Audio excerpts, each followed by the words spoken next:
Howdy, folks. Thank you for coming to listen to another episode of the Gedunk podcast with me and my co host, Bobby Jones. It is mid February, and we have got a lot to talk about today. It's going to be a fun show. We're going to talk about some current events, some things going on in the world, a little bit of sports, and of course, we're going to have the badass of the week so y'all can hopefully learn a little bit more about some Americans who've done some incredible things.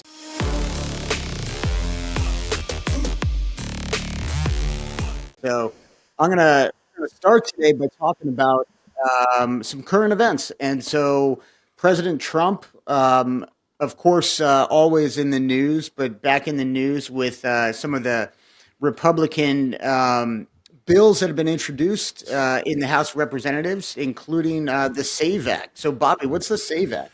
So let's talk about the SAVE Act and why we're highlighting this. The Safeguard American Voter Eligibility Act, which will require voters to provide documented proof of citizenship. And in this documentation, we meaning birth certificate or passport when registering to vote. The supporters claim that it will stop and prevent voter fraud. And then those that are opposing it saying it will disenfranchise millions. Here's just my take on this. It's a solution to a problem that doesn't exist. We are talking about proven cases of voter fraud in American elections is less than 1%. It's like a percentage of 1%. Okay, that's number one. Number two, voter fraud did not become a thing in America until a certain individual lost an election. Donald John Trump lost to Joseph R. Biden Jr. And all of a sudden, we're talking voter fraud. Ironically, when the man wins, there's no voter fraud. Mass participation, no voter fraud whatsoever. So just keep that in mind as we go through what this is. Why is this going to be a big deal? The problem doesn't exist. However, it's going to affect these groups of people in particular: elderly voters, low-income Americans, active duty military and vets, and naturalized citizens. Why? Because in order to produce a birth certificate, number one, if you were older, like my grandmother was, this and other, you may not have a birth certificate. You may not have access to get a birth certificate.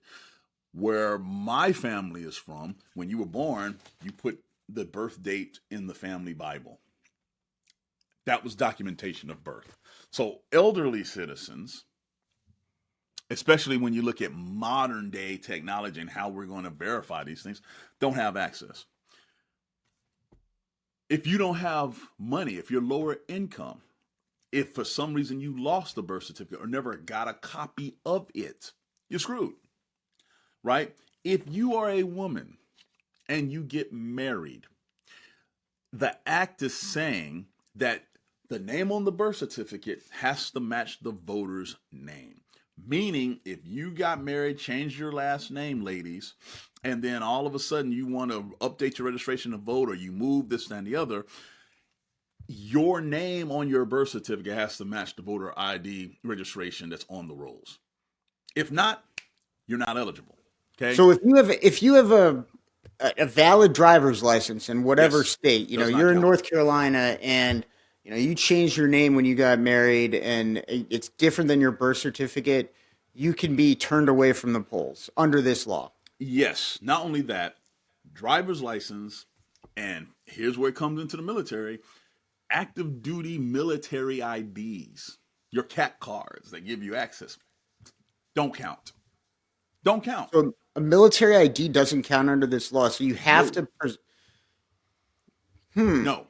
So Who if would you're that stationed in affect the most, Yokosuka or Bobby? Gaeta, Italy, or something like that, and you're trying to vote and you're trying to register, good luck. You better have your birth So certificate with you. so I'm gonna put on my professor hat here for a second. So one thing that I do amongst my job as an emergency room physician, right, is I also teach a class on undergraduate basic research. And we talk about kind of basic research concepts. And there's a concept in science and medicine called sensitivity and specificity, basically, right? And what it means in a scientific context is so a test, right? Any test, test for strep throat, a test for mono, a test for HIV, whatever it is.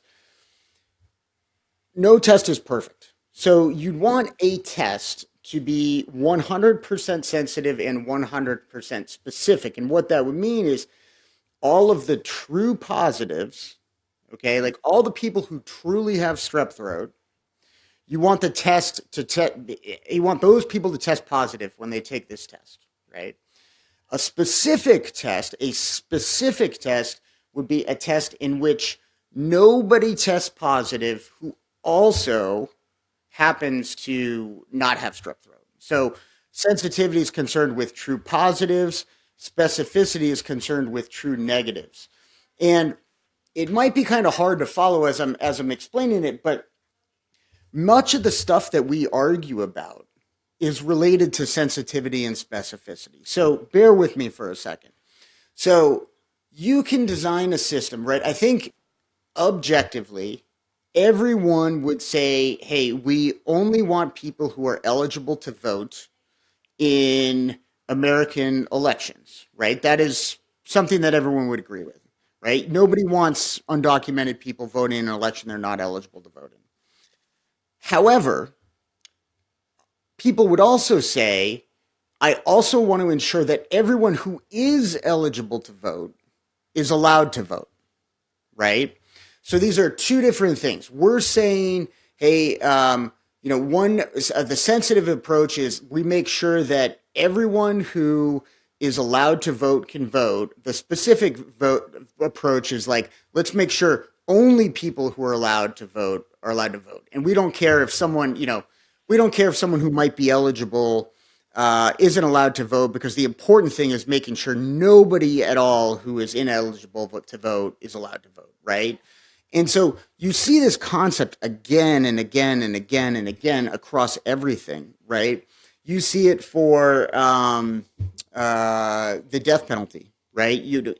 A sensitive approach to the death penalty would be, hey, anybody who committed a murder, we want to make sure they all get the death penalty, right?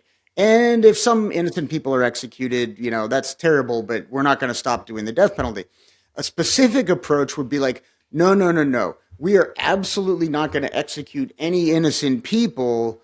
And if some people who happen to have committed murder don't get the death penalty, we're prepared to that, right? So I use that as an example because that's what we're arguing about. We're arguing about the sensitivity of voter registration and voter eligibility versus the specificity of voter registration and voter eligibility. Now, that being said, this seems like the best thing I could say about an act like this is that it's very specific, right? It sure makes sure that you have to be eligible in order to vote, but the specificity and the lack of sensitivity, the fact that it fucks over people who legitimately are allowed to vote, makes it kind of abhorrent, right? It's denying civil rights to people who are entitled to them. I think the example you just laid out, especially with the death penalty, is on point, right? I would much rather have a murderer serve a life sentence, say, for example, than killing someone that did not commit murder, period. Right. I'll stand on that. Right. What you're looking at is you're talking about in trying to enforce proper voter registration and techniques, you are literally talking about disenfranchising millions of people, many of which who are on that thin line protecting your country and protecting your way of executing that democracy. And that right there, to me, is the crime. You are literally making it harder for people to deploy and do the job and then have a say-so in who sends them on deployment. It's also just, right, it's not intended to really increase your sensitivity and specificity. It's really intended to disenfranchise people who are entitled by citizenship to be able to vote. And this is something that we've seen historically, All the way back to the when founding. certain states, right, don't want to allow certain groups of people to vote, Hmm. right? This is um, a tactic that's been tried ever since Reconstruction. So, the 14th Amendment, you're a citizen, Hmm. right? So you're Hmm. entitled to the rights of a citizen. But all these generally southern states found ways around that for 100 years, Hmm. where they were, hey, yeah, oh yeah, you guys can vote. You African American voters can vote, Right. but oh, by the way, you have to like read back this section of the Constitution, the Mississippi State Constitution, Yes. or you have to pay a poll tax, or you have to Yes. pass a Guess literacy how many? test. Guess how many But beans are in a jar? You know. yeah, yeah, I mean, exactly. Like ridiculous you have to things. prove that you're of sound mind, or Hmm. whatever, which is, total bullshit. Like the whole point was just to keep black people from voting. Right. This is similar. This is targeted, I think you're right. This is not targeted necessarily at African Americans, but Right. it's targeted at women. And guess what? Women voted, you know, 70-30 for Biden, right? And that, Yeah. Yeah. it's It's it's it's disenfranchisement it's of it's another it's group. selective vote harvesting. Yep. What the SAVE Act is, in a nutshell, is selective vote harvesting, and it's replaying the old hits. So let's figure out a way to disenfranchise a group of people who may not vote for us instead of coming up with better ideas so they want to vote for us. And so let's penalize the active duty service members that are literally on deployment right now, make it harder for them. Let's penalize women who, by the way, the same bunch of people say you should get married and have babies. But now, when you get married and your name changes, we're going to make it harder for you to vote. Okay. Yeah. Get Let's back in the go kitchen, after, ladies.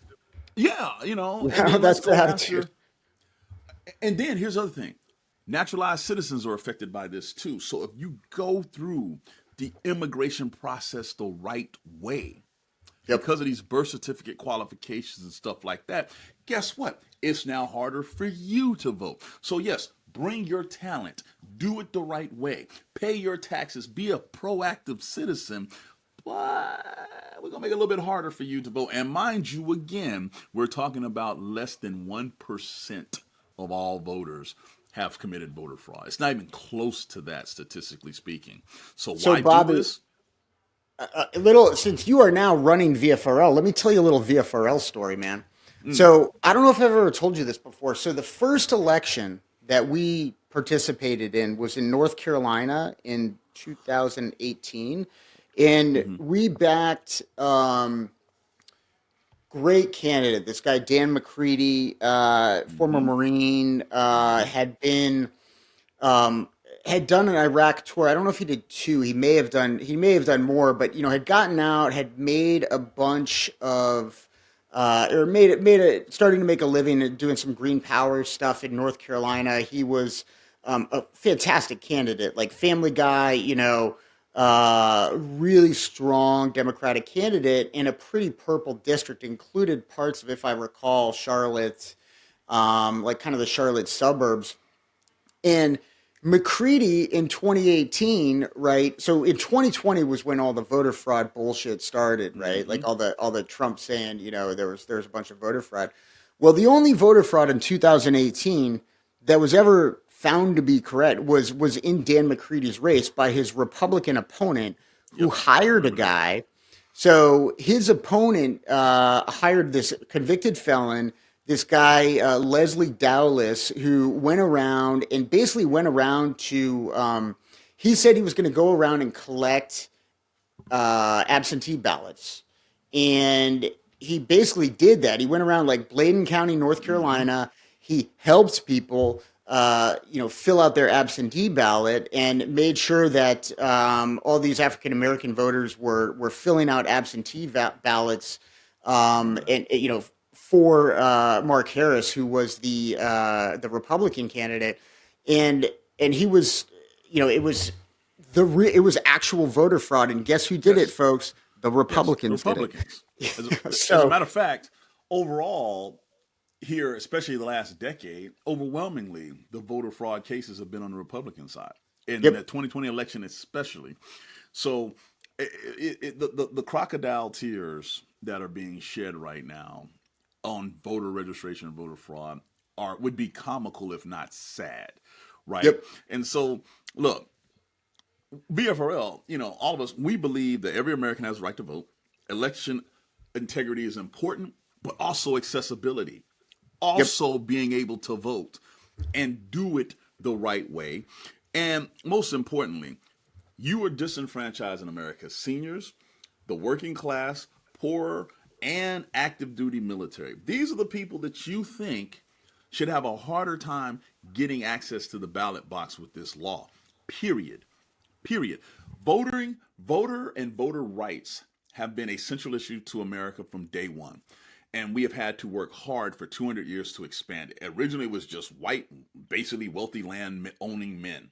And finally got expanded in the 1800s. Finally, when the slaves were freed, they were able to vote, the male ones. And then finally, women were able to vote. And then finally, the South and their Jim Crow laws were struck down. It has been a journey. And once again, going back to the reoccurring theme that I've been talking about, since Donald Trump took the oath of office, every law and every executive order introduced has been to bring us backwards and to divide us, to gut the Civil Rights Act, to gut the Voting Rights Acts of the 1960s, to sit there and put this up where disproportionately who's it going to affect for something that's not even a problem, states it's not about you opening government, it's about you ruling government. And that's a problem. Absolutely. And you should care about this, right? Like Yes. if you're a young man listening to this podcast, this should piss you off, right? Yes. This is not what kind of society, you Mm-mm. want to live in. Do you want to live in a society where you're trying to repress women and minorities? Right? Like, as a young man, like, is that what you want to do with your time? You're going to go find all these, female engineers and physicians and business women and, all these sorts of things and say, you can't do that anymore because, Donald Trump Mm-mm. said so, right? Like these Mm-mm. are going backwards is not the answer. If you're a young man who's trying to figure it out, don't try to be part of the 1950s. Get your shit together and think about the 2050s, not the 1950s. Like this is stuff is it's insane to me to think that there are people who's buying this bullshit. Listen. True leaders don't go backwards. They think about the past, but they lean forward, right? And in 2025, if you're going to sit there and tell me it takes additional steps to vote that I didn't have to do 10, 15, 20, 30 years ago, then we are going backwards in that respect. Democracies are supposed to give more access to the people, not restrict it. And right now, what we're seeing is a restriction of rights. And the most important one, the one that sets the table for everything else, is voting. And Yep. that's what we're dealing with. And I tell you right now, you know, hashtag protect our vote. Yep. Go to that. Yeah. Social Yeah. media, This is like, protect our you vote know, because right now it's under assault. It Republicans is. are, these MAGA guys. They're floppers, man. They're like soccer Mm-hmm. players who like somebody touches them and they fall over and say there was a foul, right? Like, you know what? Like, make a better argument. Make a better Right. argument, right? Yeah. The Democrats, we lost fair and square in 2024 and Harris versus Trump. You know why? Because our argument sucked. We Sucked. didn't have a good argument, and we didn't have a good argument is why we should be entrusted with the power of the presidency. And at least it Exactly. was worse than Donald Trump's argument at the time. Okay, Exactly. but you watch this guy. You watch this guy for the next 4 years, and you tell him, is he making a real argument or is he just flopping? Because that's what it Right. feels like, right? Like they're just like, oh, if we can rig the game enough, then we can stay in power, and Right. it's just some soccer flopping bullshit. So I, that's. we I think don't that's the need. best way to describe it. The flopping. Yeah, it's Right. just it's like, oh, the I, refs, oh, I got fouled, right? Like yeah. Which it's to me is the most anti-American way to play sports is the flop. that's But right, that's that's just right. We me. don't flop, on That's Gedunk. just me. So that leads into that's what's happening domestically, current events, right? Let's talk about international for a second. And my Yes, goodness, a lot going on, A lot going So on. the new Secretary of Defense, Peter Hegseth, went and he visited NATO for the first time. And I'll tell you right now, that man was sitting there very awkward with other NATO leaders. I've never seen us look so uncomfortable in an alliance that we helped create. And to watch him talk about finances and money and everything first goes back to my original thought process. Government is not a business. Yes, you Mhm. want to be stewards, but there are some things you can't put money value on, a monetary value on, intrinsically. The man hammered defense spending for the other NATO allies and how much they need to spend. Which, by the way, they've increased their spending since Mhm. Trump. They have definitely increased their spending. Mhm. Part of it, though, is because they don't believe the United States and its presence is a stabilizing force in the world like it once was. See, this is the Sure. part that they don't want to talk about. They want to sit there and say, well, Donald Trump's come in and now everybody's paying more of their fair share of NATO. Well, okay, yes. But they also believe that the United States is not going to uphold their treaties and their words to allies, which Yep. basically the same mistakes we made before World War One. Everybody rushing to go get their armaments, everybody rushing to go get their guns, and all it's going to take is a spark, and we're in World War III. How we are repeating the mistakes of the past is because we have someone and a group of people in power that don't know shit about history. They don't understand the causes of global conflict. So what do? We go to Brussels, we sit there and say, you guys need to be paying more, and we're not Uncle Sucker anymore. That's the term he used. I didn't make it up. He did. He's saying this to a bunch of people who went to war with us in America's longest conflict. I need Mhm. to make sure I'm abundantly clear on saying this. We were at war for 20 years. Dan, we were at war for Mhm. 20 years. And right there with us, the only time Article 5 was activated, which is collective self defense of all allies, was 9/11.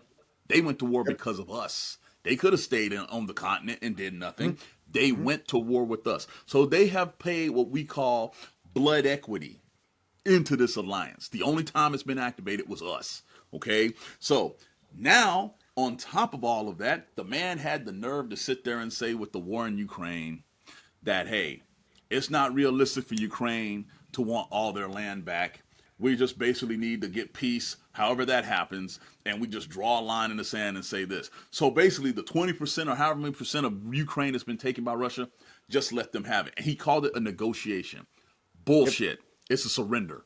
It's Yep. capitulation, and he wants NATO to go with it. And then he put the cherry on top of that shit Sunday saying, and by the way, no membership for NATO. So you want them to give up their land after being invaded and then provide no future protections for it not to happen again.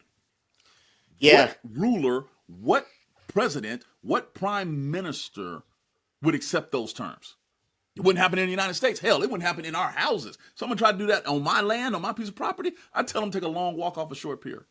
Yeah. No, it's kind of wild, and let's start.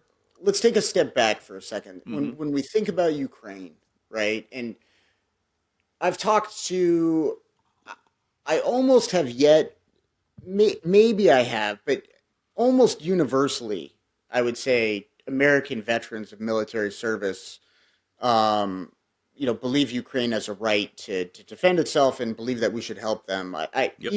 even my Republican friends Yep. um, are not of the mindset that we should, cut off aid to Ukraine. And let's talk about a couple things because there's a lot to unpack here. So Mm-hmm.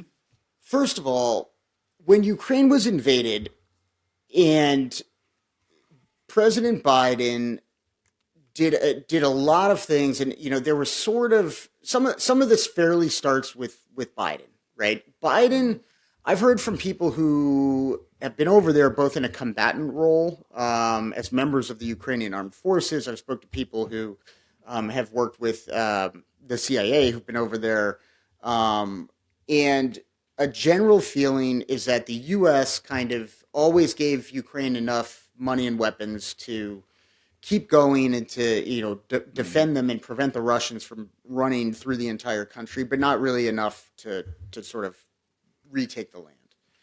And that is largely because of behind the scenes. I think there was a real fear that if we get too involved and we start doing strikes inside Russia, whatever, it could lead to a broader conflict. And Right. whether that's a true World War III or maybe Russia doing things inside Syria, there were a lot of factors at play. So now that being said, the Ukrainians, nothing in my lifetime has been as like morally cut and dry as the Ukraine war, I right? agree. We went to Iraq, we went to Afghanistan. Those, I mean, Afghanistan a little bit more, More clear. Right. of pure heart, but I mean, Iraq at best was a very gray adventure for a national adventure, right? Even at the time, even in 2003, people were like, "Wait, we're saying Saddam is connected to Al Qaeda? That seems like a stretch." But it really turned into our biggest geopolitical mistake of my Yes. lifetime, Yes. and and Ukraine was never like that. Ukraine was always this fledgling democracy who had done sort of all the things that we'd asked them to do to kind of modernize. And of course, there were corruption issues and things like that, but it was a real democracy with real elections. And they were attacked for, essentially starting in 2014, but, Right. in 2022, I mean, they literally imagine, the Russians attacking DC, right? Like just trying to kill the president. I mean, that's what happened to them. And we Yes. saw global and national leadership on the part of Zelensky that I think will be studied at places like West Very much Point and so. Annapolis Very much for so. hundreds of years. Yes. So I'm a Ukraine stan, right? Like I think we should give these Same. guys whatever they want. And Exactly. the other thing I'd say about it, Bobby, is like we're not giving them money, right? No. Like that's people you hear No. aid, right? Where do you think they're building the artillery shells? They're building them in America. Where do you think they're building the planes, the F-16s? In America. But when we say Ukraine, Mhm. we're giving them money. Right. We're not. We're spending money on building weapons in America and then shipping them Yes. to Ukraine. So Yes. every dollar of money we're giving to Ukraine really is a dollar that is going into someone who works at a factory in the United States. Bingo. Yeah, so Bingo. to me this is just it's not the type of leadership that makes me proud to be an Mm. American. No. It. So a couple of things. Number one, Zelensky. For people who don't know, before Zelensky was president, he was a stand-up comedian. He Yeah, was the Ukrainian Jon Stewart. sure. And what happened was he did a satire show where he was the president of Ukraine. And in the show, he showed how he would run Ukraine sarcastically, but showed how he was. And then the man actually ran for office because people loved the show so much and he won. Yep. And Putin completely underestimated who Zelensky was because he's like, I'm going to run roughshod over this comedian. But the thing that he does not understand about being a good comedian is two things. Most comedy comes from pain and suffering.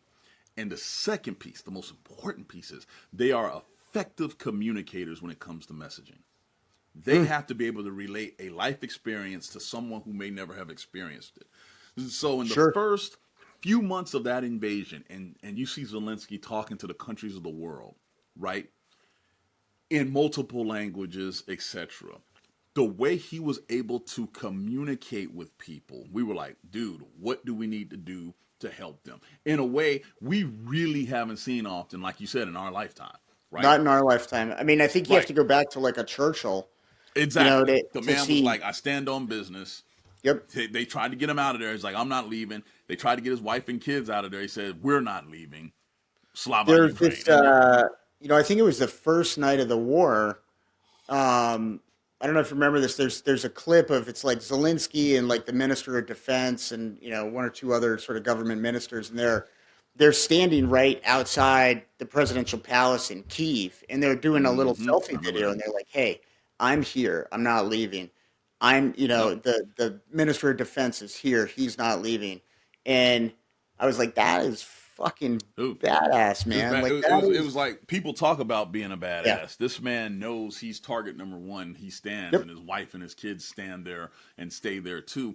And it's interesting as this war has gotten on. We've seen this shift in America politically because once Trump made it known that he loves Putin, you saw Republicans shift their messaging and now yep, question, oh, he doesn't do this, he doesn't do that. There have been no elections, blah blah. It's almost like they forgot what Abraham Lincoln had to do during the Civil War to maintain the United States. yeah. The founding member of their party. They love to conveniently remind people and then forget about when convenient as Yeah. well. Okay, so here's the thing: by America doing what they're doing, it's like we dropped a poison drop into NATO that weakens NATO. Now Putin is more emboldened to do whatever. Who's to say if he feels like going to Moldova or something like that, he doesn't do it? Because he knows we ain't going to do a damn thing because we're the leadership that drives NATO, Yep. right? So he is thrilled. He's already started the patting on the head campaign of Donald Trump, where it's like, hey, you're right. I probably wouldn't have invaded Ukraine if you would have been in office. Bullshit. Hey, to give our listeners a little perspective too, we need NATO. We're not they don't just Yes, need us, right? Like, yes. aside from Article 5 in Afghanistan and, the fact that, we were there with Canadians and British and Italians and Germans and Danes and Poles, right? Mm-hmm. These are all countries that had troops in Yep. NATO and took casualties. Hundreds of British were killed in Afghanistan and Iraq. So we get something out of NATO, right? We have bases all across Europe, and you cannot recreate that combat power um, without those bases. So, Bobby, how many carrier strike groups do we have?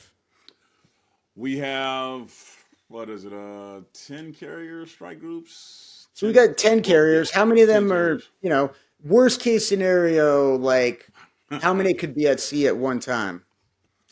Depends on who you ask and depends how many escorts you get. But I would say max capacity probably 6 to 7 So at let's one say time. we could have six carriers for, World War III, right? The Republicans always want to scare you about World War III.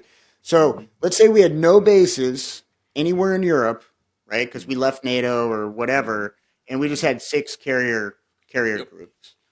Mm-hmm. That's not going to get it done, guys. That No. nowhere near it, right? Like, I mean, No. we have dozens of bases throughout Europe, in Italy, in Germany, in the UK, in Poland. Um, these are all places where a carriers are great. They can go anywhere where there's water, but they're not going to win you a war in Poland, No. right? Like No. that's not No. a realistic No. goal. It's not a No. national security goal. And So not only that, to give our listeners some perspective too, understand the size of the current American military. You're mm, talking barely 2 million people with all of us counted, right? As opposed to when you think of World War II and all these great epic battles and stuff like that, we're talking tens of millions of people directly engaged in either defense or defense support. yep. No offense to the American public, but I don't see this generation of Americans doing that. Number one, Afghanistan showed us that. We watched two buildings that were once the tallest in the world fall, the Pentagon get attacked, and it was no lines like lined outside the door to go to the recruiting station. Yep. I've never been so disappointed in my generation, our generation, in my life, because we saw it happen live, and and most of us were like, hey, good luck over there. We're going to put a sticker on our car. Support, yeah, while we were going to fight it. There were no people lined up in their Sunday best with briefcases like you see after Pearl Harbor. Yeah. So understand what you're dealing with. The world is different than it was 80 years ago. And then additionally, too, right? To be a superpower, I tell people the difference between being a powerful military and a superpower is you have the logistical capability to strike anywhere on the planet. The only way you do that is through alliances. Mm-hmm. America has those alliances. China's Yep. working on those alliances, and the Soviet Union had those alliances. There's your difference. And so when you break it down like that and you see what's happening here, Ukraine is a regional conflict, right? Yep. That is being fought in the backyard of the largest strategic alliance in the history of mankind. And the leader at the top of the table flies over immediately for the first time since coming back in office, and his Secretary of Defense says, "Stop thinking of us as Uncle Suckers." Yeah, and it's like, We create. Trump's all like, yeah, I can, make a deal, right? Like, who leads with that? Like, what negotiation are you supposed to start with? Like, hey, we're pussies. We're gonna go home soon. So, like, if you guys just wait us out, right? Right? Like, you start a negotiation. You want to negotiate from a position of strength. A position of strength is like, I was just thinking maybe I would double our aid to Ukraine, right? Like, that's a position of strength. It's really bizarre to think that, It's crazy. you know, the Trump administration sees it so differently. It kind of makes you wonder about Trump's relationship with Russia. And I'm not a huge conspiracy theorist, but I mean, man, he sure likes Russia, and he has for a long Loves time. it. Loves it. Loves it. Loves it. Loves it. Loves them. And again, you've got to ask yourself, we have had 45 people in that office, 45 men, and he is the only one in Yeah, American history to sure. kowtow to that particular country. Right. It makes you I mean, wonder. And yeah, let you me put it this got, way. He's no Ronald Reagan, right? No, You want to be, and I was literally about to say, and it's coming from the party yep. that really wanted to stomp a mud hole in Russia and the Yeah. Republicans. Yeah, You it's know, wild. so hopefully cooler heads prevail or more sensible heads prevail when it comes to what's happening overseas. Um, but now let's pivot. We've been talking about current events. Let's talk a little bit about something that's happened in our actually more recent past. I mean, recent past where we were around for it. And it's this week's anonymous badass of the week. And Yes. and so I'll let you take this away, Dan, because Love it. So, this is a guys, very we're going to crazy talk to story. you about Alwyn Cash, Hmm. who was one of I don't know if he was the first Iraq winner of the Congressional Medal of Honor, but Hmm. I don't think he was. But there was a guy who did something at BIOP in the invasion. I think he got the CMH before him. But so Alwyn Cash, he was a Army guy, Sergeant First Class. In 2005, he got the Medal of Honor a few years back in 2021 for his actions in Iraq. And so, Army infantryman, he's from Florida, black dude, spends his whole professional career in the Army. Finally attaining the rank of sergeant first class, which is essentially the highest enlisted rank you can attain in the Army. He goes to Iraq. He's in Iraq in 2005, and he's in a vehicle. Okay, and I'm going to read you the citation. So I'll skip through some of the logistical stuff, but he basically saved the lives of 6 of his soldiers in his unit, and was killed in the act. So on the evening of 17 October 2005, Sergeant First Class Cash heroic action saved the lives of 6 of his fellow soldiers. So first platoon of Alpha Company, 115 infantry. They're going on a route clearance mission in Dalia, Iraq. Okay, so a route clearance mission in Iraq at the time, the insurgents, their their techniques were to kill us in our vehicles. So all of their tactics, techniques, procedures, TTPs as we call it in the military, right? Like they wanted to kill us in our Humvees. That was the most bang for your buck. If you blow up a Humvee, you're going to get 5, 6 guys. If you blow up a Bradley, you might get 12. You blow up a tank, you get 2. And we did exactly. And so, especially those early generation Humvees were, there were a lot of thin skin stuff and like OIF1 and things like that. And then, even with the up armored Humvees, at this point in time, this is when Iran is shipping um, EFPs, so plate charges, basically into the battle space, and these are bombs, but they're designed specifically to when the explosion happens, they form this kind of molten metal core that it doesn't matter how thick your armor is, the projectile is so hot it'll just instantaneously melt through the armor in a vehicle and kill everything inside, kind of thing. So that was what Iran was doing to us, to our generation of military folks. And um, so they're doing this route clearance. They're going along looking for IEDs. So he's in a Bradley fighting vehicle, and so he's the gunner in a Bradley, and they struck an IED. So the blast ignites the fuel cell on the vehicle. Fuel spews everywhere, all over the vehicle. The vehicle catches fire. So initially, right, Sergeant Cash he's sort of shook up in the explosion. He's initially injured a little bit, but here's the crazy part, right? He's soaked in diesel fuel. He's soaked in gasoline, right? He's not on fire yet, but his uniform is soaked in gasoline. Okay, and so he kind of evacuates out of the vehicle, and he crawls out of the vehicle, and gets out and helps the driver out of the vehicle. Right, the driver's now on fire, and so Sergeant First Class Cash is able to pat out the flames on the driver. Okay, so then there are 6 soldiers plus a terp, a translator, an interpreter in the back of the Bradley. The whole thing's on fire. Okay, and they can't get out the troop hatch door, and so somebody has to go back in, or these guys are going to burn to death.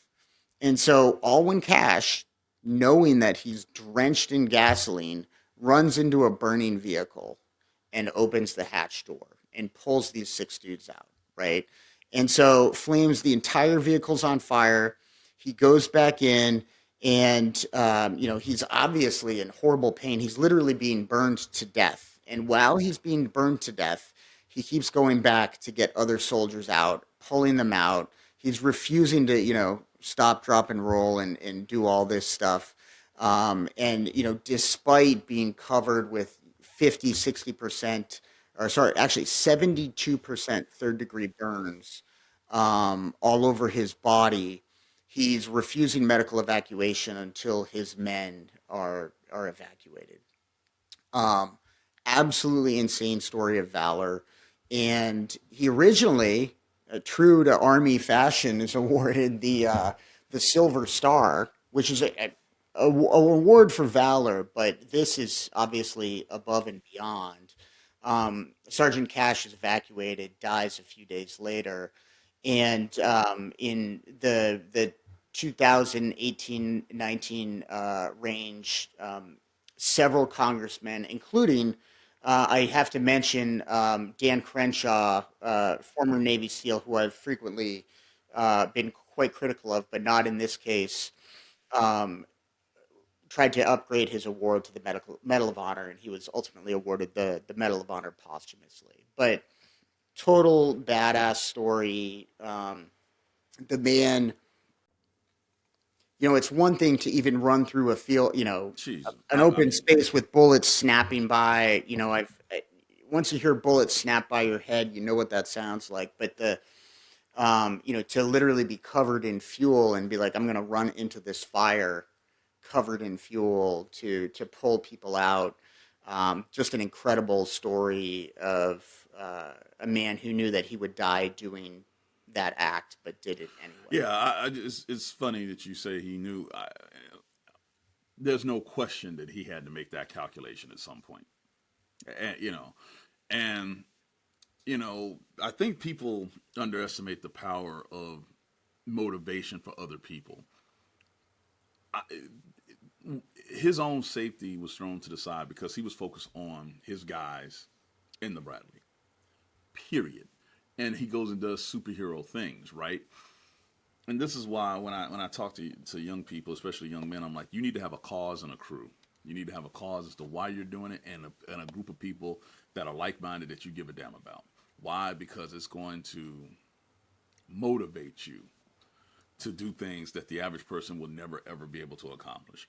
And I got that from an educator here in Atlanta where I'm like, man, I've never thought of it in those terms, but that's what it was. That man, Aldwin Cash, Sergeant First Class Aldwin Cash, did that because he had a cause and a crew, right? His cause was to keep his people safe, and that crew motivated him enough to push through literally his own death to get it done. What bothers me about the story is him getting a Silver Star. Everybody at the time knew that that should have been higher. But to show you how politics can reign even on the military, there was, in my humble opinion, a movement to downplay acts of courage and valor, especially in the initial invasion into Iraq, because it was so politically sensitive.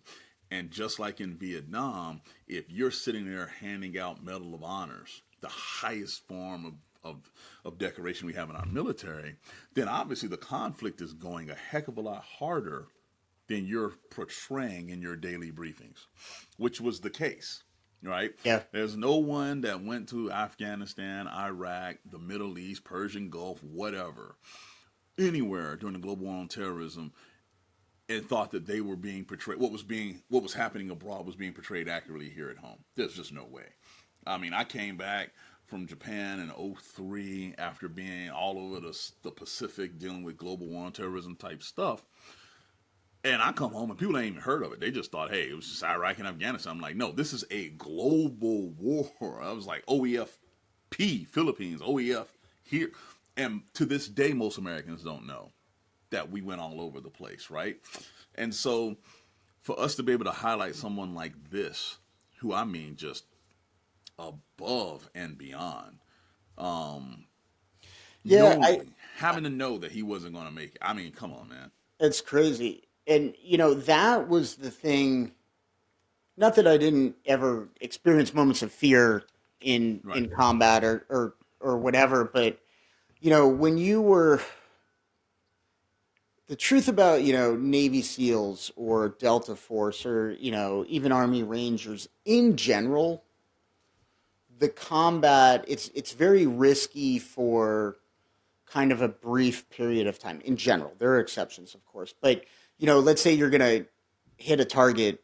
You go in, you clear the house. That's dangerous. That's kind of, I don't know. Let's say it takes 5 minutes to clear a house, right? And do it, and maybe someone gets shot in that 5 minutes or what have you. But I always just had so much respect for um, these regular Army units or regular Marine Corps units or Mm-hmm. regular National Guard or whomever, whose day to day was patrolling down these roads with IEDs and just we're going to drive along this road until we get hit. That was the mission, right? And for us, we could kind of sit back at base and go out at night and maybe hit a target, and it was dangerous for a brief time, but maybe not kind of this constant low level danger all day every day, in a way that these people doing route clearing Right. missions had to do. So it's sort of doubly courageous, in my opinion, to be in that Bradley in the first part, just rolling around and waiting to get hit, and then once you're hit, to then make the conscious choice when you're covered in gasoline to run into a fire. So it, it, incredible. it's it's the one last thing I'll say about this. It's amazing. I think you nailed it on the head with the everyday things that you had to do, right? And it's very tactical, right, in what you have to execute. So for those who don't know, there's tactical, there's operational, and then there's strategic. That's how the military really works, right? Tactical is what you see in movies, the boom, boom, boom, pow, pow, pow. Strategic is the president, national security advisor, the Joint Chiefs talking about big picture. This is what America wants to do. But then operationally is like where those two things meet, getting the forces together, getting the materials together, the weapons together, so the tactical guy, the actual shooter on the ground can do these things. You guys had to be so engrossed in the tactical just to survive these missions, right? As opposed to like most of the Navy, even though I did some offshoot stuff, our actions we're thinking, okay, tactically, this could have a huge strategic ramification. If two ships go at it, that's a huge deal. Like right now, the Harry S. Truman collided with a motor vessel over there in the Mediterranean. Everybody knows about it. It's a huge deal, right? Arwin Cash's actions were very tactical, right? And so the average person would be like, oh, that's not a big deal, blah, blah, blah. But it goes beyond strategic. It goes to culture. It hammers culture that is not only bigger than strategy in my mind, but it's generational. It can be passed and transferred to the next generation. And that's why we want to highlight people like him in this segment. But that being said, moving on to the final thing that I want to just lead off and say, I'll use these words. I told everybody. I told you so. I told you so. I told you so. So the Super Bowl, if you thought that we were going to go and have this conversation today with me not gloating about how the Eagles won, and again, not an Eagles guy. I'm a Falcons guy. But you're a defense guy. I'm a defense guy. I'm a University of Georgia football fan. The fact that all those Georgia Bulldogs play on the Philadelphia Eagles that played in big games before, won national championships, multiple, on the field at the same time, I knew that there was going to be an ass whooping delivered, and my God. Bobby, give us a little taste of some X's and O's. What happened in that game? So I never played football. I'm like a combat sports guy, but I never. Let's talk real quick about Kansas City and why they're so good. Kansas City is good because they exploit defenses specifically when they blitz. Defenses think that they have to blitz Patrick Mahomes because he's such a great quarterback. He gets the ball out fast. He has an unbelievable cannon of an arm, right? And typically, they blitz because they can't get pressure with their front four, right? Okay. Philadelphia, who had played them 2 years ago, were like, we can't do this again. In those 2 years, the major between that Philadelphia team that went to the Super Bowl and now is what they drafted on defense. They went down to University of Georgia in Athens and drafted 5 players off of the defense that won a national championship back-to-back, and then added another one that they traded for, and Louis Sean. And they were like, this is what we're going to do. We're not going to blitz Patrick Mahomes. We're going to get pressure with these 6 dudes that we rotate on the defensive line, right? We're going to do it because 2 things. Number one, we don't believe Andy Reid wants to run the ball, which he did not. Yep. Which means they can pin their ears back and go. And we believe our front 4, or total of 6 guys that we rotate, are better than your 5 offensive linemen. That's a patchwork. And sure enough, they were. Starting with Jalen Carter, number 98, first-round pick for the Philadelphia Eagles last year, kicking ass. Every time the ball was snapped, they were double-teaming him. They were chipping him, meaning the running back that was going to run on route would hit him first and then go out into the flat and do whatever because they were terrified of him. Sounds great, but when you double team one dude, that means you got single blocking on everybody else. And boy, those boys went and ate, Jordan Davis, another UGA guy, Nolan Smith Jr., another UGA guy, but then also Sweat, who was over there on the edge, 2.5 sacks. Patrick Mahomes has never had to run for his life as much as he did in the first half of that Super Bowl. Then, and this is why I tell people drafting matters and defense wins championships, the cornerbacks that they drafted, first round and second round. Cooper DeJean was Iowa, the white cornerback, drafted in the second round. Yeah. And Williams in the first. Those jokers were locked down on the edge. Cooper DeJean gets his interception return for a touchdown. Yeah. It's 17-0. The game is over. Yeah. At that point, in my mind, I literally said I could get up and we were at a Super Bowl party. I was like, well, we can go home now. We got up and left because there was no way that Kansas City was going to make any adjustments for the issue they had. They could not block 4 dudes with 5 and 6 people. Let that marinate. And so when everybody talks about spending money on quarterbacks and this, that, and the other, if you told me you were the general manager of an expansion football team, right, and you can build in any way, you draft inside, out. You draft the offensive defensive line first, out. If they're good enough, me and you can play quarterback. We can get anybody to be a running back if you have people that dominate up front. If you look at Philadelphia, their offensive line kicked butt. Their defensive line put belt to ass. They're selling those T-shirts right now in Philadelphia, belt to ass, because that's what they did. And here's the thing. The average age of that defense is 25. They got some time. They got time, they got speed, and they have dudes, to include Nakobe Dean, who was injured, the middle linebacker, also the team captain of the University of Georgia, who was injured in the playoffs. They know how to win big games. Yeah. You know, everybody wants to be smart and let me go find a small school guy that no one knows about. I'm going to make him start. No. There are 6 guys from the University of Georgia football team on those championship teams that were on defense, and they had 7 guys total from the University of Alabama. So between the 2 most dominant football programs in America, 13 out of 52 players went to 2 schools. Wow.